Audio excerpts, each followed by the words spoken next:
Од 50 до 18 милиони денари или до речиси 300.000 евра. Толку може да плати една компанија во земјава по државните институции за такси, надоместоци, дозволи, одобренија, лиценци.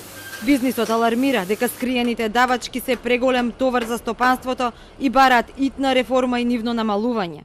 Во Македонија 99,7% се мали и средни предпријатија, каде што парафискалните давачки представуваат поголем товар и во процент во однос на фискалните давачки.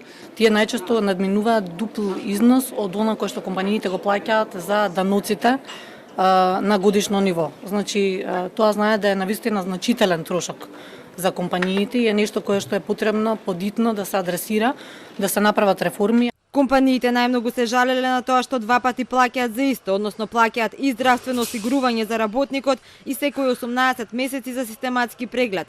Потоа за тоа дека се превисоки трошоците за одржување на фискалните апарати, како и за фирмарината, која ја плаќаат на општините, која е иста и за фирма со 1000, но и за компанија со 1 вработен.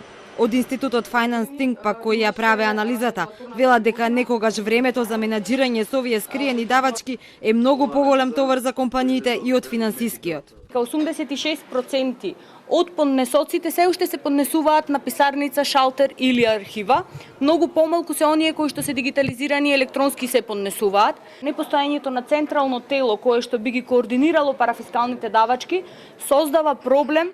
Од владата пак ветуваат дека работат на нивно намалување. Ние ќе ги анализираме и секако дека наредната година таму каде што ќе имаме простор ќе ги укинеме. Анализата покажала дека најмногу скриени давачки има во Министерството за земјоделство 59, па во животна средина 49, а најмалку во царината 1.